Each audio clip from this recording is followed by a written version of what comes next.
മൂന്നാമത്തെ ലൈംഗിക അതിക്രമ കേസിൽ അറസ്റ്റിലായ രാഹുൽ മാങ്കൂട്ടത്തിലിനെ തിരുവല്ല മജിസ്ട്രേറ്റ് കോടതി 3 ദിവസത്തേക്ക് പോലീസ് കസ്റ്റഡിയിൽ വിട്ടു. 16-ന് ജാമ്യാപേക്ഷ പരിഗണിക്കും. കേസ് രാഷ്ട്രീയ പ്രേരിതമെന്ന പ്രതിഭാഗം. തിരുവല്ലയിൽ എത്തിച്ച രാഹുൽ മാങ്കൂട്ടത്തിന് നേരെ യുവമോർച്ച പ്രതിഷേധം. പ്രവർത്തകർ രാഹുലിന് നേരെ ചീമുട്ട എറിഞ്ഞു. വിവരങ്ങളുമായി രേഷ്മ ബാബു ചേരുന്നു. രേഷ്മ, രാഹുലിൻ്റെ അഭിഭാഷകൻ ഇപ്പോൾ മാധ്യമങ്ങളോട് സംസാരിക്കുന്നുണ്ട് എന്നാണ് മനസ്സിലാക്കുന്നത്. എന്തൊക്കെ കാര്യങ്ങളാണ് ഇന്ന് കോടതിയിൽ പറഞ്ഞത്?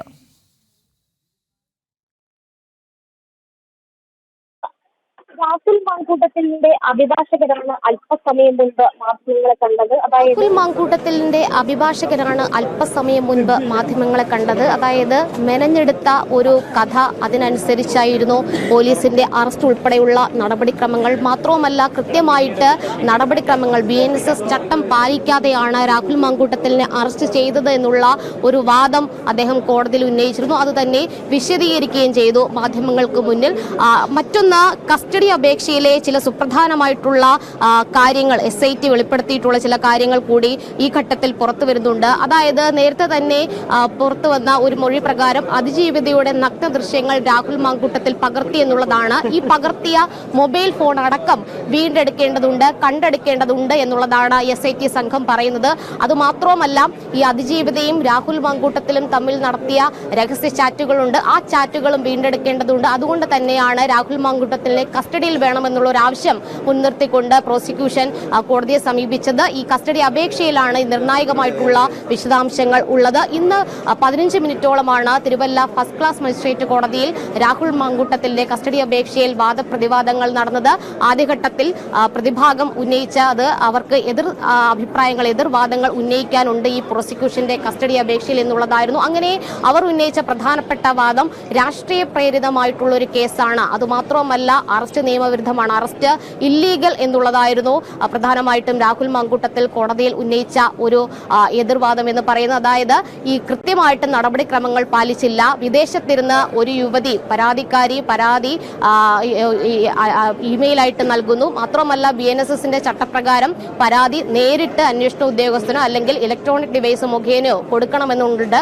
ഈ ചട്ടങ്ങളൊന്നും തന്നെ പാലിക്കാതെ അന്വേഷണ ഉദ്യോഗസ്ഥനിലേക്കല്ല ഈ പരാതി ആദ്യം എത്തിച്ചേർന്നത്. അതുകൊണ്ട് തന്നെ അറസ്റ്റ് ഉൾപ്പെടെയുള്ള നടപടിക്രമങ്ങളിൽ നിയമവിരുദ്ധത ഉണ്ട് എന്നുള്ളതായിരുന്നു പ്രധാനമായിട്ടും രാഹുൽ മാങ്കൂട്ടത്തിൽ ഉന്നയിച്ച ഒരു വാദം. ആ സമയത്ത് കോടതി ചോദിച്ചു, ഈ കസ്റ്റഡി അപേക്ഷയിൽ താങ്കൾക്ക് എന്തെങ്കിലും അഭിപ്രായ വ്യത്യാസമുണ്ടോ, മറുപടി എന്തെങ്കിലും പറയാനുണ്ടോ, എതിർവാദങ്ങൾ ഉന്നയിക്കാനുണ്ടോ എന്ന് ചോദിച്ച ഘട്ടത്തിലാണ് അറസ്റ്റ് നിയമവിരുദ്ധമാകുന്ന ഘട്ടത്തിൽ എങ്ങനെയാണ് കസ്റ്റഡിയിൽ ഒരു ചോദ്യം ഉണ്ടാകുന്നത് എന്നായിരുന്നു പ്രധാനമായിട്ടും ഉന്നയിച്ച ഒരു വാദം. എന്തായാലും രാഹുൽ മാങ്കൂട്ടത്തിൽ പുറത്തേക്ക് ഇറങ്ങുകയാണ്.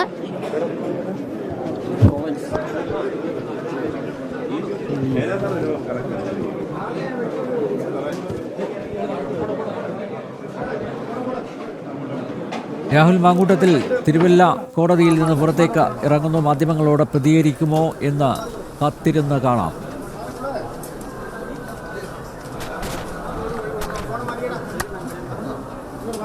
രാഹുൽ മാങ്കൂട്ടത്തിലിനെ 3 ദിവസത്തെ പോലീസ് കസ്റ്റഡിയിലാണ് കോടതി വിട്ടിരിക്കുന്നത്. മാങ്കൂട്ടത്തിലുമായി ഇനി തെളിവെടുപ്പ് നടത്തുമെന്നാണ് അറിയുന്നത്.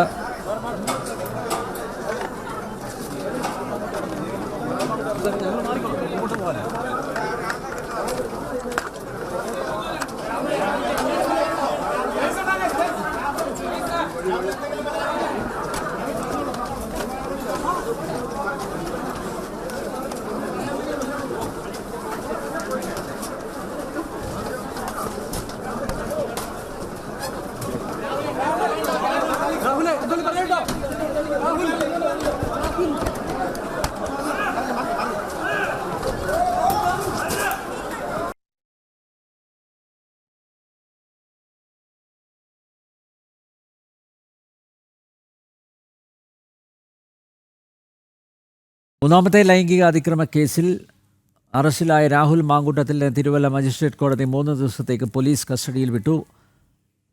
രാഹുലിനെ തിരുവല്ല കോടതിക്ക് അകത്ത് നിന്നും ഇപ്പോൾ പുറത്തേക്ക് ഇറക്കിയിരിക്കുകയാണ്. മാധ്യമപ്രവർത്തക ചോദ്യങ്ങൾ ഉന്നയിക്കുന്നുണ്ടായിരുന്നു. പ്രത്യേകിച്ച് മറുപടിയൊന്നും രാഹുൽ നൽകിയില്ല എന്നാണ് മനസ്സിലാക്കുന്നത്. 3 ദിവസത്തെ കസ്റ്റഡിയാണ് ഇപ്പോൾ കോടതി അനുവദിച്ചിരിക്കുന്നത്. രാഹുൽ മാങ്കൂട്ടത്തിലിൻ്റെ ജാമ്യാപേക്ഷ 16-ന് പരിഗണിക്കും. വീണ്ടും രേഷ്മയിലേക്ക് പോകുന്നു. രേഷ്മ, മാധ്യമങ്ങളോട് പ്രതികരിച്ചോ? മാധ്യമങ്ങളോട് രാഹുൽ മാങ്കൂട്ടത്തിൽ പ്രതികരിച്ചില്ല എന്ന് പറയാനുള്ളത് ഉൾപ്പെടെയുള്ള കാര്യങ്ങൾ അന്വേഷിച്ചെങ്കിലും അദ്ദേഹം പ്രതികരിക്കാൻ തയ്യാറായില്ല. വലിയ രീതിയിലുള്ള പ്രതിഷേധ സന്നാഹങ്ങളാണ് ഇവിടെ ഉള്ളത്. നേട്ടടി യുവജന സംഘടനകൾ ഇവിടെ രാഹുലിനെതിരെ മുദ്രാവാക്യം മുഴക്കിക്കൊണ്ട് പ്രതിഷേധം സംഘടിപ്പിക്കുന്നത്. അവർ ഇപ്പോഴും പോയിട്ടില്ല. അതുകൊണ്ട് വളരെയധികം തത്രപ്പെട്ട് തന്നെയാണ് പോലീസ് ഉദ്യോഗസ്ഥർ ഈ രാഹുൽ മാങ്കൂട്ടത്തിനെ ജീപ്പിനുള്ളിലേക്ക് കയറ്റുന്നത്. ഇനി തെളിവെടുപ്പ് ഉൾപ്പെടെയുള്ള നടപടിക്രമങ്ങളാണ് പൂർത്തീകരിക്കാനായിട്ടുള്ളത്. പക്ഷേ ഈ കോടതി സമുച്ചയത്തിൽ നിന്ന് പുറത്തിറങ്ങിയത് അത്ര തത്രപ്പാടിലൂടെയാണ്. കാരണം SFI ഉൾപ്പെടെയുള്ള വിദ്യാർത്ഥി സംഘടനകൾ തീമുട്ടയൊക്കെ എറിഞ്ഞു. അത്തരത്തിൽ വലിയ രീതിയിലുള്ള പ്രതിഷേധം ഈ കോടതി സമുച്ചയത്തിൽ ഉണ്ടായിരുന്നു. അങ്ങനെ ജീപ്പിൽ കയറ്റി, വാഹനത്തിൽ കയറ്റി പോലീസ് കൊണ്ടുപോയിരിക്കുകയാണ്. ഒരു ഘട്ടത്തിലും പ്രതികരിക്കാൻ രാഹുൽ മാങ്കൂട്ടത്തിൽ തയ്യാറായില്ല. ഇതിലെടുത്തു പറയേണ്ട കാര്യങ്ങൾ അനിൽ നമ്പ്യാർ, അതായത് ഈ കസ്റ്റഡി അപേക്ഷയിൽ പ്രധാനമായിട്ടും പറയുന്നത് ഇലക്ട്രോണിക് ഉപകരണങ്ങൾ, ഡിജിറ്റൽ ഡിവൈസുകൾ കണ്ടെത്തേണ്ടതുണ്ട്. അതുകൊണ്ട് തന്നെ കൃത്യമായിട്ട് അത് കണ്ടെത്തുവാനായിട്ട് പ്രതിയുടെ സാന്നിധ്യം വേണം, പ്രതി കസ്റ്റഡിയിൽ വേണമെന്നുള്ള ഒരു ആവശ്യം തന്നെയാണ് പ്രോസിക്യൂഷൻ കോടതിയിൽ ഉന്നയിച്ചത്. മാത്രവുമല്ല, ഈ നിലവിൽ അന്വേഷണവുമായിട്ട് യാതൊരു തരത്തിലും രാഹുൽ മാങ്കൂട്ടത്തിൽ സഹകരിക്കുന്നില്ല.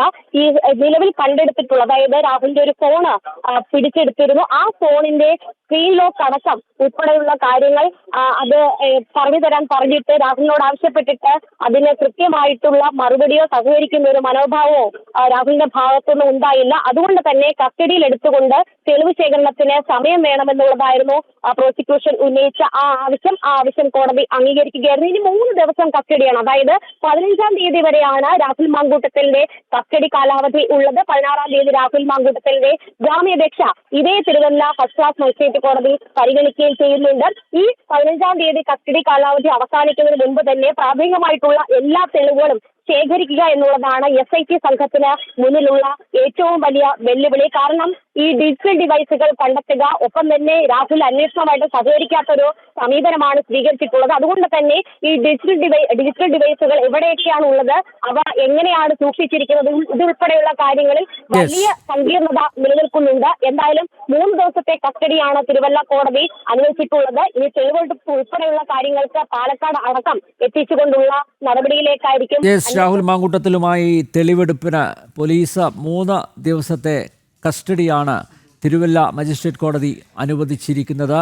രാഹുൽ മാങ്കൂട്ടത്തിലിനെ ഹാജരാക്കിയ കോടതിക്ക് മുന്നിൽ വലിയ പ്രതിഷേധം.